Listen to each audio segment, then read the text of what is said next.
сәлеметсіздер ме, құрметті оқырман? Әңгіме өмір атты арнама қош келдіңіздер. Менің арнама тіркеліп, әсерлі әңгімелерді тыңдай отырыңыздар. Ененің тілін тапқан келін. Әсерлі әңгіме. Мен Өзбекстанда Ташкент облысында дүниеге келдім. Атам жарықтық ашаршылық кезінде әке-шешесі марқұм болып, екі бауыры мен нағашыларының қолында қалған екен. Аштық заман қатты болып, ешкімді аямады деп айтушы еді жарықтық. Шерге ас таппай қатты қиналдық. Бір інім мен қарындасым бар еді деп көзіне жас алып, ол заманның қиын болғанын, көп еңбек етіп зорыққанын, одан қалса соғысқа барғанын айтушы еді. Солай ас-ауқат іздеп Ташкентті паналап барғандарын, жолда інісі мен қарындасын жерлегенін атам жиі айтатын. Нағашыларының қолында жүріп, өзбектен қыз алған екен. Әжем жарықтықтың мінезі қатал. Ауылда ешкім бетіне келмейтін, анам сенің мінезіңде, түріңде, ұрысқақтығыңда бәрі әжеңнен аумайды деп жиі айтады. Әжемнен көп зәбір көрді ғой анашым, содан да шығар мені көрсе сол кісі есіне түсетіндігі. Үйдің үлкені болған соң шалдың қызы болдым, өз әкем мен шешемнің есімдерімен атап бойсұнбаушы едім. Өте ерке, шолжаң болып өстім. 4 жасымнан бастап менде аллергия бөртпе болды. Күнге шыққанда денем бөртіп, қызарып әбден қышитын. Ата-әжемнің емдетпеген жері қалмады. Одан қалса молда, балгерге дейін бардық. Ешқандай шипа болмады. Бір күні Түркиядан профессор келіпті деген соң ақшасына қарамай алып барды. Дәрігер: мұның бір ғана емі бар, қан ауыстыру керек және жер ауыстырып көріңіздер деп шығарып салды. Әжем менің осы ауруыма анамды кінәлайтын. Сенің тұқымыңда аллергия бар. Қыз байғұс қотыр болды деп әбден жекіп ұрысса да анам сөз қайтарған емес. Түнде жастығын бетіне басып қатты жылайтынын білетінмін. Әкемнің 5 әпкесі тағы бар, олардың сөзі бір әлем. Қазір ойласам анама қатты жаным ашып кетеді. Ал мен болсам, ата-әжеме еркелегенім болмаса, балалармен ойнамайтын едім. Бәрі мені мазақ қылап, қотыр келді, жақындама жұғып кетеді, фу түрін ай деп айтқанда жылап, ата-әжеме барамын. Атам: ой, қозым ештеңе етпейді. Сен әлі сұлу қыз боласың өскенде деп еміреніп, маңдайымнан иіскейтін. Ал әжем болса, ерінбей көшеге шығып, жаңағы балаларға ұрсып жер жебіріне жететін. Одан қалса үйіне қуып барып, ата-аналарына ескертетін. Солай уақыт өтіп жатты. Ойламаған жерден атам қайтыс болды. Мен көп қиналдым. Әжем демеу болды. Араға 3 жыл салып, біраз уақыт ауырды. Көп ұзамай бақилық болды. Жастығымның астына суреттерін қойып қоятынмын, сондағы ойым түсіме кірсе екен дегенім. Шынымен де түсімде көріп шығамын. Апақ теңіз кемеде ата-әжем үшеуміз мәз болып отырамыз. Ырза болған күйде оянатынмын. Жастықтың астындағы фотоларды сүйіп алатынмын, қатты сағынатын едім. Осы тұста айтарым, өтініш келіндер, балаларыңызды енелеріңізге бермеңіздерші. Ертең ол кісілер қайтыс болғанда балаға қатты күйзеліс болады. Қиналады, соның бірі мына мен. Әке шешем сөйлесе жұмсаса іштей бірдеңе жібермей тұратын. Бұлайша айтқанда біз бірімізге үйренісе алмадық. Мен оларға бөтен сияқты едім. Мені мүлде жақсы көрмейтін сияқты көрінетін. Пештің артына тығылып, ата-әжемді сағынып талай жылағамын. Үлкендер қайтқаннан соң бір күн әкем: елге көшейік, балалар өзбек болып кететін болды. Тілдері шүлдірлеп, баяғыдай миллион қазақ жоқ, бәрі көшіп жатыр деп үйімізді сатуға қойып, Қазақстанға көшуге дайындалдық. Сатып оңтүстіктен үй алдық. Жақын жердегі мектепке мені және 3 бауырымды орналастырды. Бұл мектеп бұрынғы мектебімдегі сыныптастарымнан да қатыгез болып шықты. Бір күні 10-шы сынып оқушысы келіп: сен сияқты ұсқынсыздарға әлемде орын жоқ, сен сияқты өзбекке біздің мектепте орын жоқ, ертеңнен бастап мектепке келуші болма. Тамырыңды кес немесе өзіңді асып өлтір, әйтеуір сені көрмейтін болайын деді. Ол сөздерге сыныптағы қыздар қарқ-қарқ күлді. Сол сөздерге күйзелген мен тамырымды кеспек болдым. Ас үй пышағымен қолымды кесіп жатырмын. Сол кезде анам келіп қалды. Шошып кетіп, менімен қосыла жылады. Алғаш рет сонда мені құшағына алып еңкілдей берді. Ар жақтан әкем келіп қолымды көріп жатыр. Абырой болғанда тамырға тимеген екен. Бәрі басылған соң ата-анам не үшін менен бұлай жасағанымды сұрады. Қызым, не болды, неге бұлай істедің? Менде үн жоқ. Көшкелі ақшадан әбден қиналдық, бұрынғыдай жеп-ішу, кию жоқ, содан тарыққан шығар. Дем салдырып, менен не үшін бұлай жасағанымды сұрағасын айтпасқа амал болмады. Бәрін айттым, мектепке барып айқай-шу болды. Солай біраз уақытқа дейін мені мазақтап күлуі басылды. 9 сыныпта аяқтап колледжге түстім. Жер ауыстырғаннан аллергиям кетіп жатты. Өзімді дұрыс бағаламаған екенмін. Негізі орта бойлы, ұзын шашты, көздерім үлкен, сұлу қыз болып шыға келдім. Сурет салған ұнайтын, сондықтан ба боянуды тез ақ үйреніп алдым. Әкемнің жұмысы жүріп, бұрынғыдай шалқып өмір сүріп жаттық. Оқуға түскелі мінезім ашылып, көзге түсе бастадым.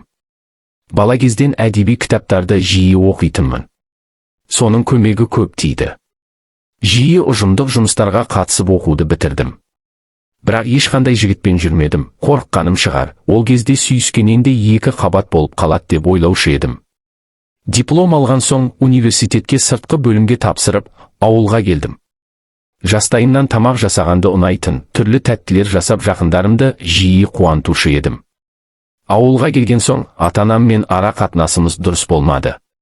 Оларды әке-шеше деп қабылдамайтынмын. Ата-әжемді сағынып, аңсап тұратынмын, әкеммен жиі сөзге келіп, ұрысып қалатынмын. Әке-шешемнің айтқан сөздері мен істеріне келіспейтінмін. Тілімнің ашылығы тағы бар, мен кемпір шалдың баласымын деп өзім білемінге салатынмын. Ал әкемнің маған беретін жазасы ақша беруді тоқтату еді. Қалтамда бар тиын тебенімді жинап, ашумен Алматыға кетіп қалдым. Анама ескерттім, мен Алматыға кетіп барамын деп едім. Ақшаң бар ма, қайда тұрасың? Не жеп ішесің деп те айтпады. Жолың болсын деді де қоя салды. Нағашымның үйіне барып, кондитерскийге жұмысқа тұрдым. Аяқтан тозып кешке дейін жұмыс жасайсың, алатының тиын тебен ғана. Бірнеше күннен кейін бұл жұмыстан шаршай бастадым, басқа жұмыс іздедім. Әйтеуір ол да ұнамады. Сөйтіп жүріп біраз уақыт өтті. Негізі әкемнің ақшасын жұмсап, жеп-ішіп жатқанға әбден үйреніп қалған екенмін. Енді не істеймін деп жүргенде бір кафеге бардым, аспазшының көмекшісі керек екен. Мұны да істеп көрейін деп қалдым. Бас аспаз жігіт ағасы, әрі кетсе 30-дардағы жігіт. Өзіне жарасатын сақалы бар, өте сыпайы, жұмысымды қалай жасауым керектігін үйретіп жатыр. Өзі өте сабырлы жігіт екен деп қоямын. Солай жұмыс басталып кетті. Аспаздың аты Үсен, өзі Қытайдың қазағы. Бірнеше лағманханалары бар. Бұлай қарап тұрсаңыз өте қарапайым жігіт ағасы. Жұмыс қиын емес. Үсен ағай маған көп жұмыс жасатпайды. Өзінің қолымен жасаған тамақтардың бірінші болып дәмін мен көремін. Түскі, кешкі, қалаған асымды сөмкеме салып береді. Жұмысқа кешіксем де, бірдеңе бүлдірсем де маған ешкім ұрыспайды. Жұмыстағыларға әбден еркелейтінмін. Бір күні Үсен аға: «Айнұр, жүріңіз, сізді бүгін шығарып салайыншы» деді. Кешкі мезгіл. Сол күні жұмыс көп болып, жұмыстан кеш шықтым. Үсен ағай 5 уақыт намазда, әрі сыпайы жақсы адам, сондықтан ол кісінің арам ойы жоқ екеніне сендім. Екеуміз көшеде жүріп келеміз. Сәлден соң Үсен ағай сабырлы әрі сенімді дауыспен мені ұнататынын айтты. Ол ештеңе емес, өзінің 8 жыл өтсе де баласының жоқтығын, әйелін қатты құрметтейтінін айтқанда менің төбемнен жай түскендей. Мен бір түрлі сезімдемін. Өйткені ешқашан ер азамат маған бұлай ашылып сөйлеген емес. Тілімді жұтқан күйде үндемей келемін. Келесі күні жұмысқа барсам, аспаз апайлар келін, даяшылар жеңге деп қарсы алды. Менен басқасының бәрі Үсен ағайдың менде көңілі бар екенін біліп, сезіп жүріпті. Солай мен ол кісіге ақырындап бауыр бастым. Бір жағынан жақсы көретін сияқтымын ба қалай. Бірақ әйелі бар деп өзіме рұқсат бермедім. Үсен бір күні маған үйленуге ұсыныс жасады. Ерекше дастархан, мен жақсы көретін лағманды, қазы салған сорпаны өз қолымен жасап алдыма қойды. «Айнұрым, алдымен қарныңызды тойдырып алыңыз, сізге әңгімем бар» деп қояды. Шындығында оның тамақтары ерекше еді. Тамақтанған соң әңгімесін бастады. Маған үйленгісі келетінін, яғни мені тоқалдыққа алғысы келетінін, бұл жағдайға әйелінің қарсы еместігін айтты. Ал мен аң-таңмын. Сасқанымнан аузыма сөз түспей: «Мен қызбын ғой, бұрын тұрмыста болған емеспін. Әйелі бар еркекке қалай тоқал боламын» деп айтып жаттым. Бірақ іштей айтқандарыма қатты өкініп отырдым. Себебі мен оны сүйіп қалдым, ол мені күтетінін, бар жағдайымды жасайтынын айтып тағы да бір ойланшы деп өтінді. Ал мен екі оттың ортасында қалғандаймын. Үнсіз жұмыстан кетіп, біраз ойландым, жұмысқа да бармадым. Ол жиі менен хабар алып тұрды. Менің өмірімдегі алғаш рет ұсыныс айтқан әрине Үсен ағай. Сондықтан болар мен оған бауыр басып ғашық болдым. Ол өте мейірімді. Жиі еркелетіп, жай ғана маңдайымнан, қолымнан иіскейтін. Бір күні әйелімен таныстырмақ болды, келістім. Қара торы келген, арық келіншек екен. Құрсақ көтермегенін, бізге кедергі болмайтынын, тек бала туып берсең, бізге сол да жетеді деп айтты. Қытайдағы туыстарына айтқан. Олар да қарсы емес. Мен қорқайын дедім, екінші әйел болу масқара деп қоямын. Бірақ сүйемін. Енді не істеймін, Үсен ағай мені асықтыруда.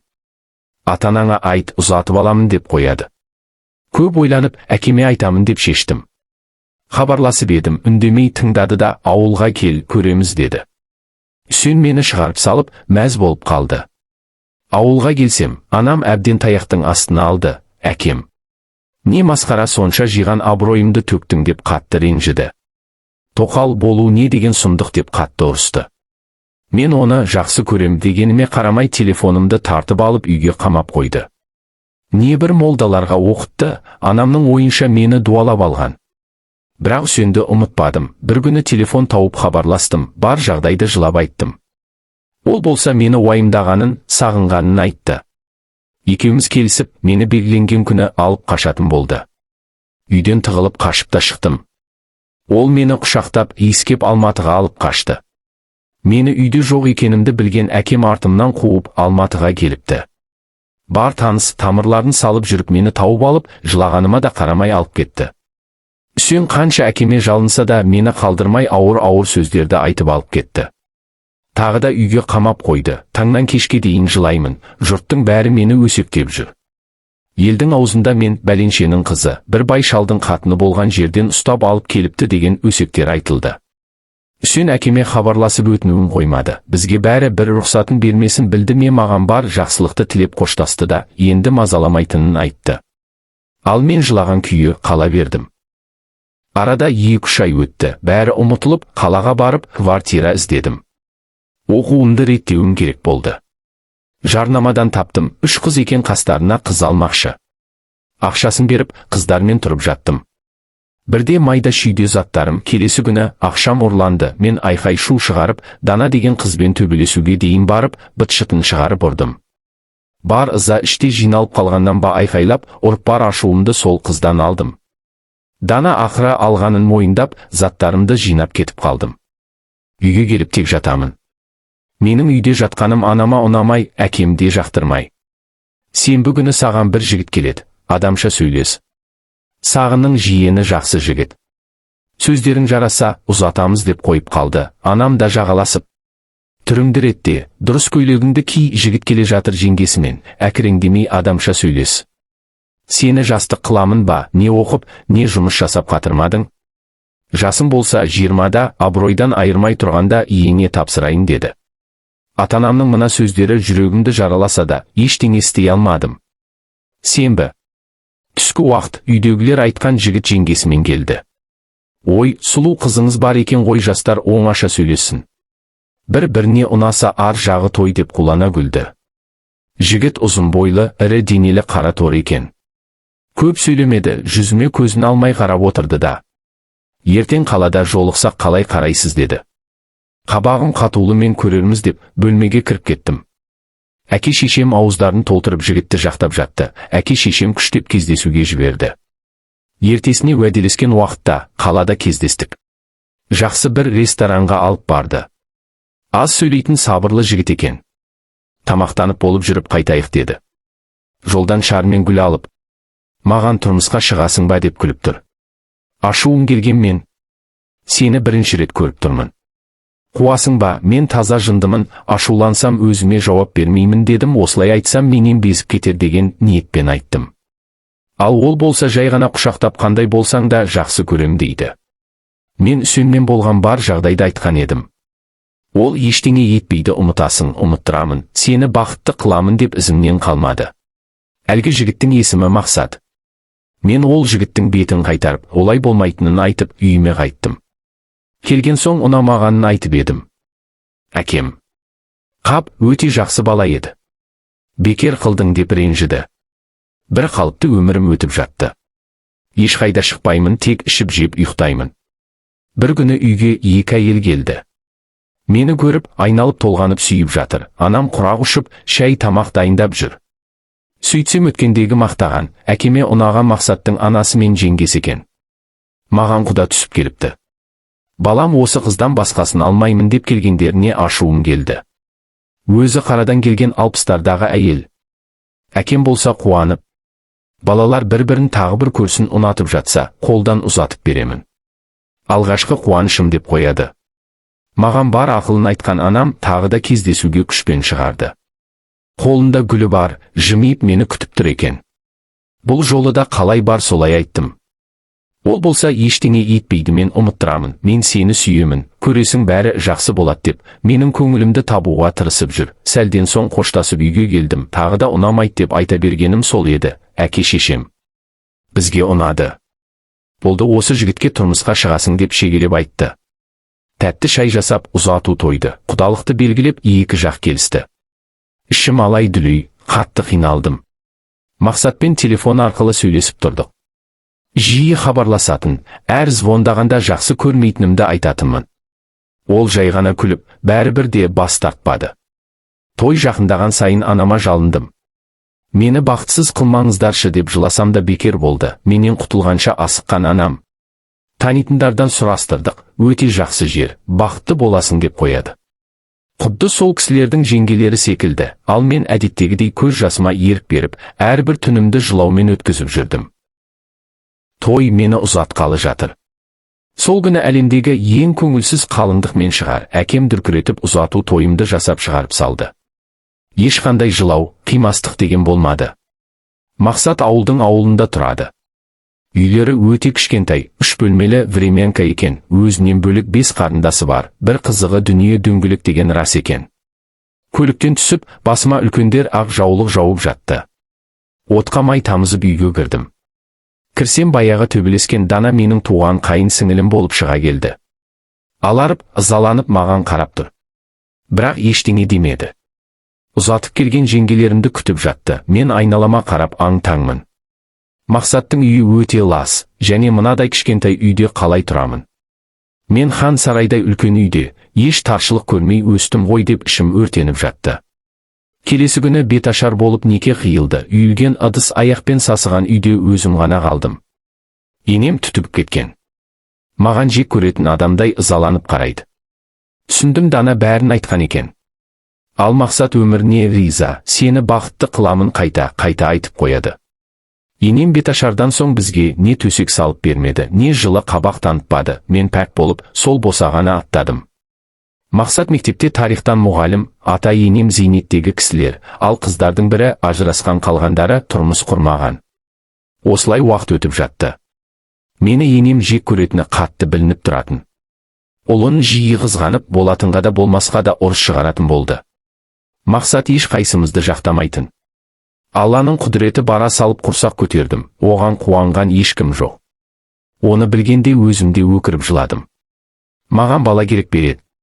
Бірнеше ай тұрып ажырасып кету менің арманым еді. Онсыз да ол үйде бір күн аш, бір күн тоқ жүретінмін. Енем ешқашан дүние жинамаған екен. Енем қолына түскен ақшаға қыздармен киініп, қыдырғандарына мәз болып жүре береді екен. Ал атам өмір бойы ішкіш болған.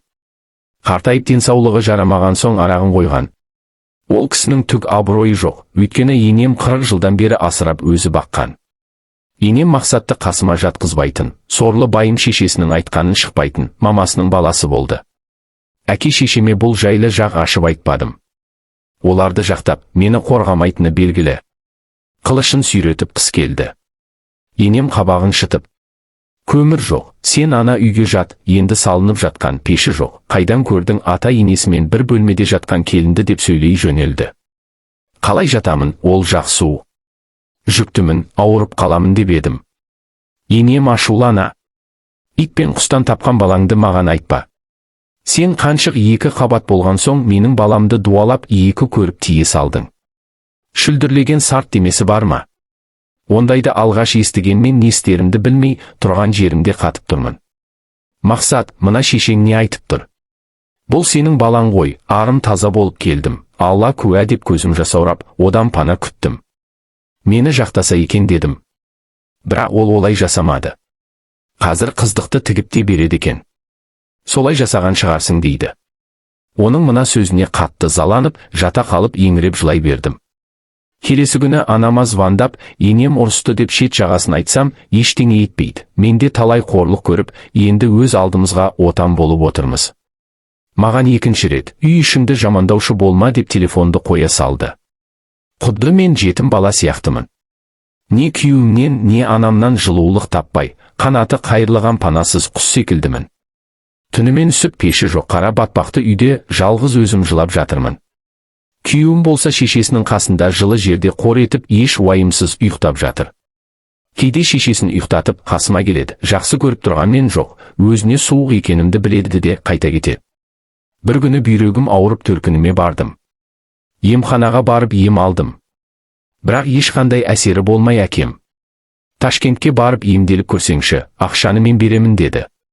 Ол жақтағы дәрігер бүйрегін қатты суықтан іріңдеп кеткенін, содан аяқ қолымның іскенін айтты. 15 күн жатып емделдім. Мақсат 1-2 хабарласқаны болмаса не ақшалай, не дәрі-дәрмек алып көмектескен жоқ. Шешем мына түрімді көріп, қателестік ау, өз қолымызбен қызды бақытсыз қылдық деп енді өкінгендей болды. Бірақ өз намысын ойлаған әкем. Ешқашан ажырасуды ойлама. Жүзімді қара қылма, мені абыройсыз етпе деп шегелеп айтты да, мені сол тозаққа өз әкеліп тастады. Үй іші әбден іріп-шіріп кетіпті. Кіргенен зәрдің иісі жүрегіңді айнытады. Енемнің бір жаман әдеті бар. Сап-сау болса да үйге тазик алып кіріп түнде тазикке сиетін. Жаз айында есіктің алдына отыра салатын сондай салақ әйел еді. Не ел жұртқа абыройы жоқ. Үйіне кісі кірмейтін, адам жақтырпайтын қырсық біреу еді. Үйтіп қысты да бітірдік, бірақ күн әлі де ызғар. Көктем ерте келді, менен қан кете бастады. Ішім бүріп ауырып барады. Шыдамай енеме келіп айттым. Ол 40 жыл медбике болып жұмыс істеген адам. Бірдеңе білетін шығар деген ой ғой, сөйтсем енем жарықты. Ештеңе етпейді, 2 қабат кезде сондай болады. Етеккір ғой деп қояды. Балалығым шығар, енемнің сөзіне сендім. Түн ортасы болды. Қан әлі кетіп жатыр. Ішім болса бір ауырып бір қояды. Солай таңды әзер атырдым. Енеме қайта айтып едім. Айттым ғой, сен қатынға ай толғақ шығар деп ұрсып тастады. Шыдамай анама хабарластым. Басың жасайма, 2 қабат кезде қан кетуші ме? Сенде толғақ, тездетіп емханаға бар, мен де қазір жолға шығамын деді. Мақсатты оятып перзентханаға бардым. Енем баласын жібергісі келмей, сандалып босқа қайтып келесіңдер деп қояды. Перзентханаға барсам өзіме айқайлап жатыр. Сонша уақыт шыдап жүре бергенің не? Сен бүгін туасың деп мені одан сайын жылатты. Жылаған күйі родзалға алып барды. Қатты қиналып, салмағы не бәрі 1,5 келі ұл бала босандым. Маған түрінде көрсетпей реанимацияға алып кетті. Бала менингитпен туылған. Басына көп мөлшерде қан кеткен деп айтқанда тек жылай бердім. Өмірге келмей жатып, бар азапты көретін сәбиімнің жағдайы менің жүрегіме қатты батты. Басыма келген бар қиындықтарды әке-шешем мен енемнен көрдім. Бәрін қарғап мына жалғанды жеп көріп кеттім, өлгім келді. Балам үшін шыдадым, жылай бергенен көкірегім тас болып қатты.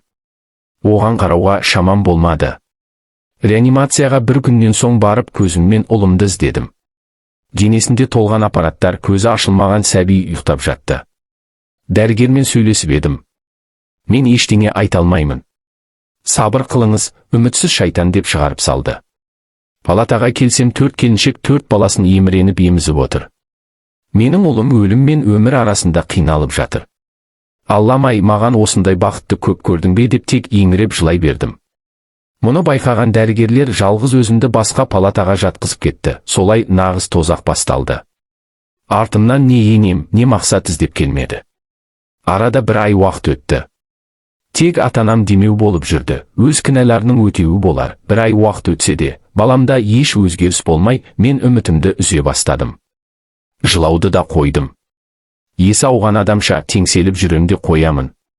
Бұлай жүргеніме шыдамаған болу керек. Дәрігер шақырып алып, әбден намысымды қайрап сөйледі. Есіңді жи, балаға сен керексің.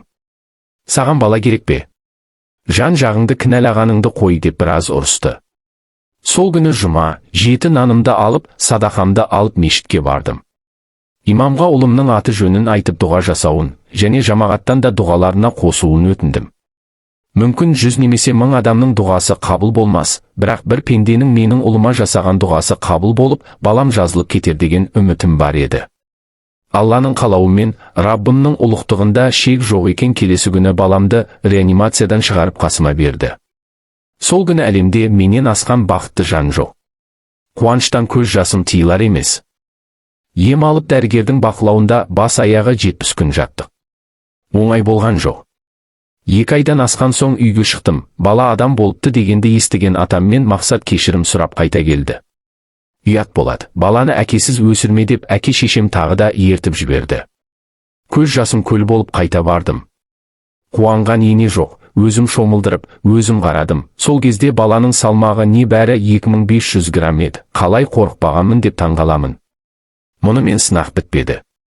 Бір айдан соң баламды невропатологқа көрсетсем, ұлыңызда эпилепсия деп диагноз қойды.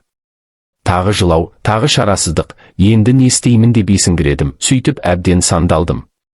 Аналық махаббатым сезді, ұлымның аты жаман аурумен ауырмайтынына сенімді болдым. Қайда барсам да, қандай дәрігерге барсам да айтатыны сол. Мені күнен күнге уайым жеп барады. Талай ауруханалардың табалдырығын тоздырдым. Ешқайсысы көңіліме қонатын дүние айтпады. Байдан енеден қайран болмады, не сөзбен, не қаржылай қолдамады. Мені қинап ұзатқан үшін өздерін кінәлі сезінген әке шешем бар шығынды көтерді.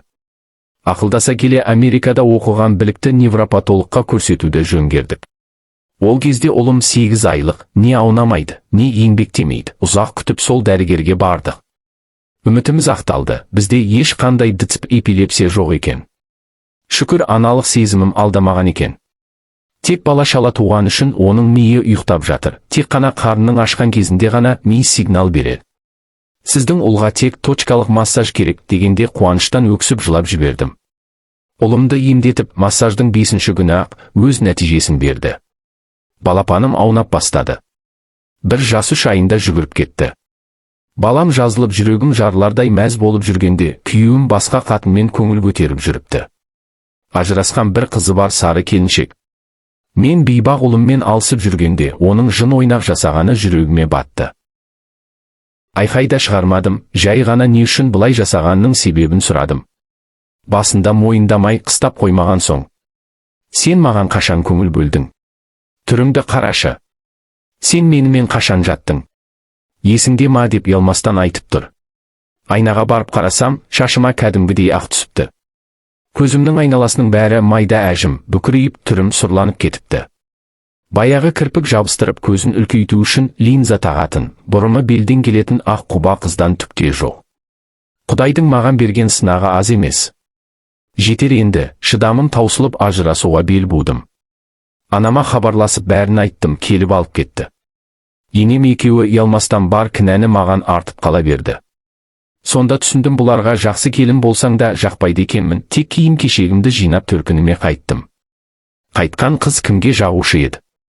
Әкем түртектеп баяғы абыройын айтады. Бауырларыма баланың жылағаны жақпайды. Арада бір айда өтті. Мақсат хабарласып ұлын сағынғанын айтып кешірім сұрап жылады. Кешірмедім, үйдің алдына келіп кешірім сұрап кешті батырып жүрді. Әке шешем тағы бір мүмкіндік бер. Бала тегін біліп өсу керек. Ол солардікі, ажырасқын келсе, ұлыңды соған беріп, өзің кел дегенде жүрегім қақ айырылды. Мына жалғанда жалғыз Аллаға ғана сенетімін. Бұлай сүмелек болып жүре берудің енді реті жоқ еді. Қайта барсам енем дүркіретіп артымнан келген заттың бәрін таратып, қалғанын сатып жіберіпті.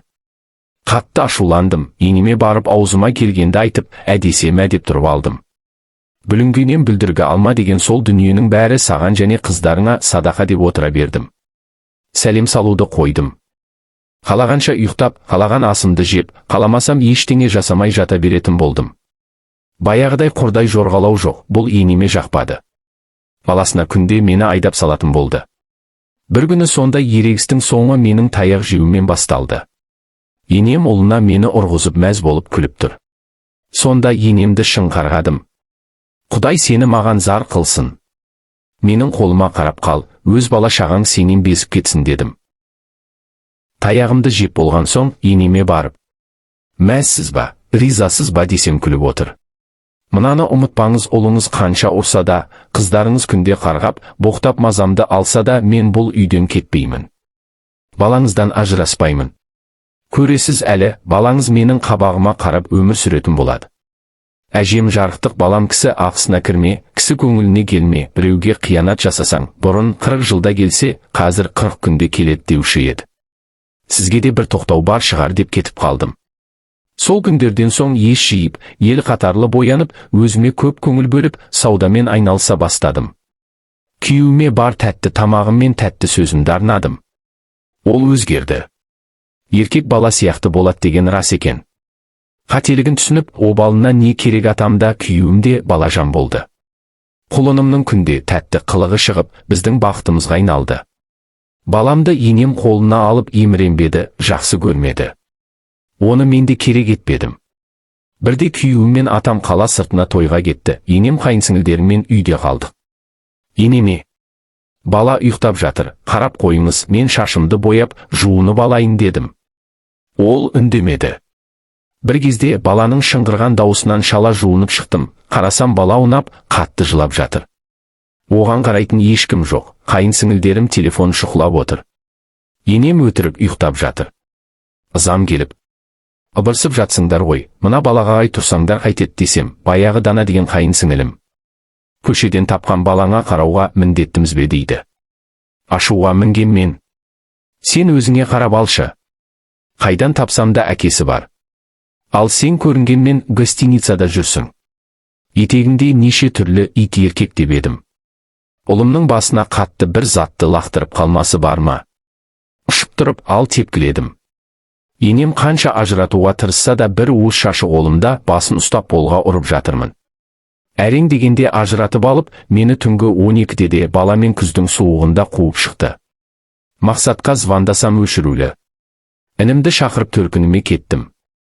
Ертесіне күйеуім звондап тұр. Нағы жәлеп екенсің, шешем айтқанда сенбеп едім дейді. Иә, не боп қалды? Қайдан білдің десем. Кеше түнде боянып, шашыңды жайып, бір еркектің көлігіне отырып кетіпсің дейді. Шешесі мен қарындасы өтірікті шындай қылып айтқан, ашуланған мен. Енді мені тыңда, қалай болғанын айтып берейін деп барлығын айтып бердім. Атам екеуі келіп, тағы кешірім сұрап алып кетті. Атам немересін қатты жақсы көрді. Үйге барған соң қыздарын мені қалай қуса солай қуып, сендер ешқашан келінім мен немеремдей бола алмайсыңдар деп айтып қуып шықты. Енеме де айтқаныма көнбесең, сенде кет қыздарыңмен деп боқтап берді. Сол күннен соң отбасымызда тыныштық орнап, жақсы тұрып жаттық. Мақсат бар көңілін маған және ұлына бөлді. Жиі гүл сыйлап, жеке қыдыртып, қайда барса алып жүретін болды. Көп өтпей енем онкологиямен ауырып, больницаға түсіп қалды. Ұзақ жатты. Жек көрсемде тамақ тасыдым. Екі ортадан шешесін ойламай, екі қыз, екі малшыға күйеуге шығып кетті. Жамандағаным емес, бірінің байы ішкіш, екіншісінікі тиран. Соған қарамастан аяқтан тозып екеуінің құдалығын жасап бердім. Саудамен айналысқаның осы кезде көп пайдасы тиді. Енем больницадан шыққасын, көп өтпей тағы да операция болып жатып қалды. Тағы шыққасын құрт ауруымен ауырып тағы жатты. Қазір жүріп тұруы қиын, баяғыда бекер қарғадым ау, әлде баламның көз жасы жібермеді ме, қазіргі жағдайы тым нашар. Таң қалғаным қыздары не үйге, не больницаға барып шешелеріне қарамады. Мүмкін өмірлері дұрыс болмаған соң келмеген шығар. Аллах есіркесін, енемнің көзі жетті, ұлымнан кешірім сұрады. Жақсылық жасасаң да өзіңе, жамандық жасасаң да өзіңе деген рас. Қазір бізде бәрі жақсы, ұлым 4 жаста зыр жүгіріп жүр. Ақылы мен зеректігі өз алдына ерекше бала, оны ешкім шалабай деп айтпайды. Үй соғып жатырмыз, көтеріп қойдық, қазір саудамен айналысамын, жағдайымыз жақсы, жақында екінші ұлымды босандым. Мақсат бар көңілін маған бөледі. Жиі жақсы көретінін айтып, арасында себепсіз гүл сыйлайды. Шүкір бақыттымын, қазір енем өзгерген. Шайыңды ішіп алсаңшы, тамақ іштің бе деп сұрап қояды. Жай ғана жымиып, иә деп қоямын. Менің өмірім осы. Керегін өздеріңізге аларсыздар. Барша нәзік жандыларға бақыт тілеймін.